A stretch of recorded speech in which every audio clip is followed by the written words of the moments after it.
পান না? স্থানে গিয়ে আপনি জুয়া খেলেন, আল্লাহ দেখতে পাই না?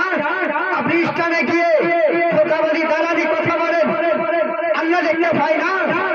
স্থানে গিয়ে মানুষকে ধোঁকা দিয়ে আপনি টাকা ঠকে নিজের সংসার মেনটেন করছে, আল্লাহ দেখতে পাই না? পাই কি পাই না? ইন্নাল্লাহ আলা কুল্লি শাইইন কাদির, আল্লাহ যা জানে জানি না। জোরে বলবেন সুবহানাল্লাহ।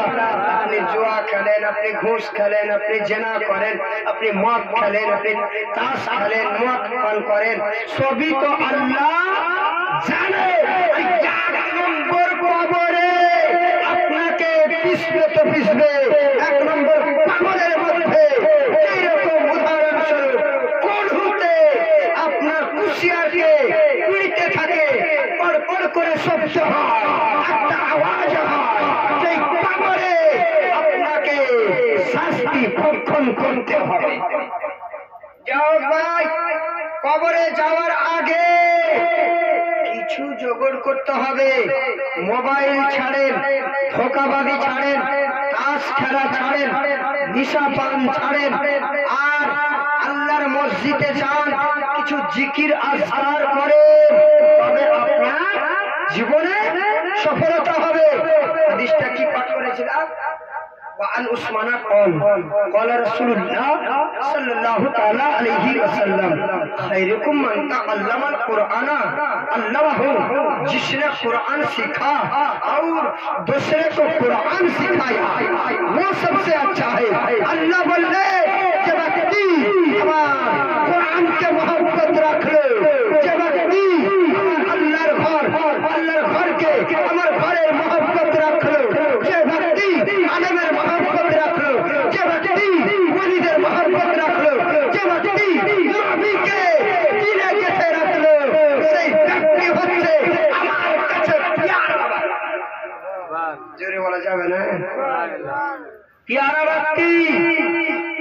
ব্রাদার, তো আপনি নামাজই পড়লেন, আচ্ছা এই কাকুর আপনি কাজে গেলেন না, একটা উদাহরণ ছোট্ট করে তারপর আমার বক্তব্য ইতি ঘটাবো। হ্যাঁ, এই কাকুর কামে গেলেন না, বাড়িতে বসে থাকলেন, আর রাসেল শেখ কাম করলে সারাদিন মান। হ্যাঁ, তো আপনি বাড়িতে বসে থাকলেন, আপনাকে টাকা দিবেন না রাসেলকে দিবেন? হামলা করবেন না, হামলা করবেন না। আরে কাকে দিবে টাকাটা? রাসেলকে দিবেন। আপনাকে রাসেলকে দিবেন। আর রাসেল দাদু যেহেতু খেটেছে, পরিশ্রম করেছে, তো বেরাদার কিছু ধরনের মানুষ আছে যে তার দিমাগে কিছু আছে কি না আছে, বলে নামাজ না পড়লে কি হবে? ইমান যে ঠিক আছে, নামাজ না পড়লে কি হবে? আমরা যে ভালো পথে চলছি, তাহলে ওই রকমই আমরাও করতাম, ভালো পথে চলতাম, মানুষকে ভালোবাসতাম, আর নামাজ পড়তাম না। নবী আমার বলেছে,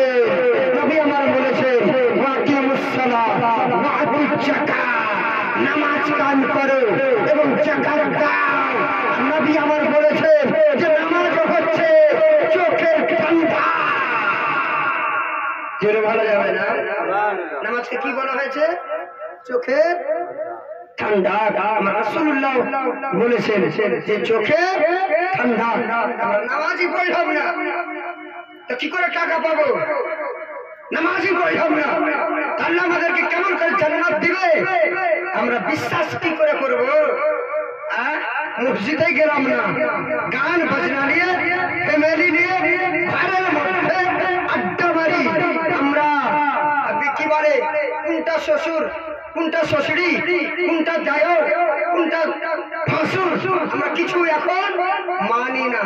পর্দার বাহির সুবহানাল্লাহ।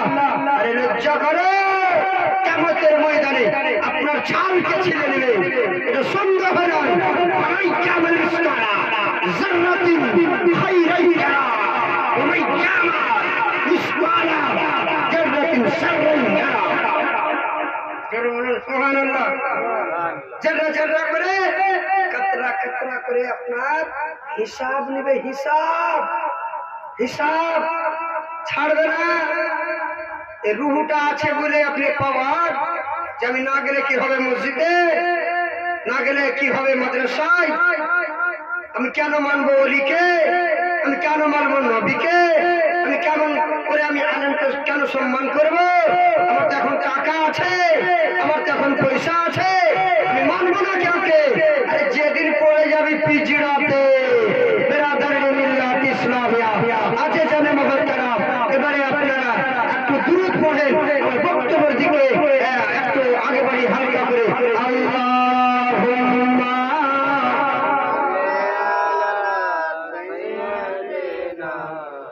মাওলানা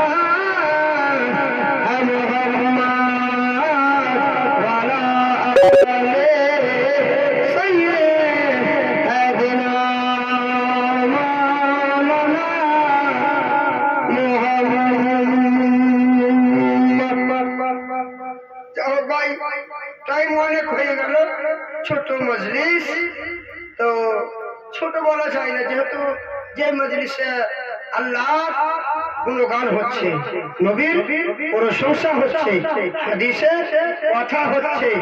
হ্যাঁ, তো যা হোক ভাই, হাজিরা থাকতে বিরক্ত হয়ে গেল আর আপনারও হয়তো ঘুম পাড়বেন, তো আমি শেষ করে দেবো না? হ্যাঁ, 12টা বেজে গেছে না? তো যা হোক ভাই, আমি একটা বছর পড়ে আমার বক্তব্য একটু ঘটাবো ইনশাল্লাহ। আপনারা আমার বক্তব্য যদি শুনতে চান, ইনশাল্লাহ ফেসবুকে ইউটিউবে ছাড়া আছে, আপনারা শুনবেন। ভাই হয়তো আমরা এলাকার আলেম, আমরা হয়তো মানি না এলাকার আলেমকে, কিন্তু এই অধম এই গুণাগার বান্দা অনেক দূর দূর গিয়েছি প্রোগ্রামে, দক্ষিণ দিনাজপুর, উত্তর দিনাজপুর, মুর্শিদাবাদ, কালিয়াচক, এদিকে আপনার মালদা গিয়েছি। আপনার আমার কাছে ভিডিও আছে, আমি মিথ্যা কথা বলি, আমার কাছে ভিডিও আছে। সুবহানাল্লাহ। আপনাদের দোয়ায় আমি ইনশাআল্লাহ চলছি, আর আমার জন্য একটু আর দোয়া করবেন, বুঝতে পারলেন, যেন আমি ফিল্ডে চালু হতে পারি। আপনারা একটু দোয়া করবেন আমার জন্য, আপনাদের জন্য দোয়া করবেন। আল্লাহুম্মা সাল্লি আলা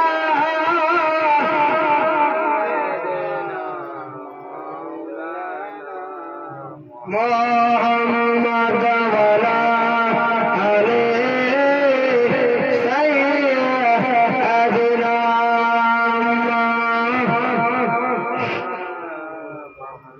এই সুন্দর পৃথিবী একদিন ছেড়ে যেতে হবে রে মা, চলে যেতে হবে। জোরে বলবেন। এই পৃথিবীতে আপনারা আজীবন থাকবেন না যেতে হবে? একের পর এক সবাইকে যেতে হবে, এটা কিছুদিনকার ভাই খেলা। আপনারা পুতুল খেলা দেখেছেন, পুতুল খেলাটাকে বানালেন, কিছুক্ষণ পর বাড়িতে ডাক দিল, লাথি উঠি মেরে আবার বাড়িতে চলে গেলেন। আল্লাহ পাক, আল্লাহ তাআলা আমাদেরকে একটু রূহ দিয়েছে, সময় ভরেই এই পৃথিবীতে আমরা থাকতে পাবো, তারপরে আসল পিছড়াতে ঢুকে যেতে হবে। আমল থাকলে আপনার সফলতা হবে, আর আমল না থাকলে আপনি কাড়ে পড়ে থাকলেন। কলুতে যেরকম কুশিয়ারকে পীড়ায়, সেরকম কিয়ামত পর্যন্ত কবরে পীড়াবে, এটা কোনো সন্দেহ নাই। তাই শায়রি বলছেন যে এই সুন্দর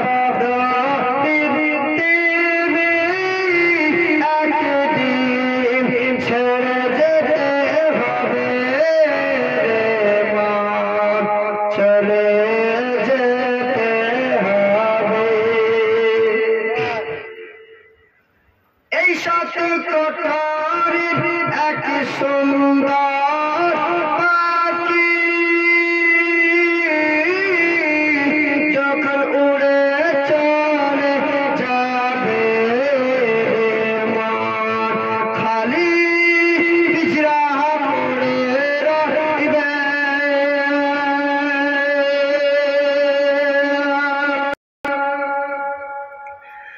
ইজরাইল যখন আসিবে রে মা, ইজরাইল যখন আসিবে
ভালো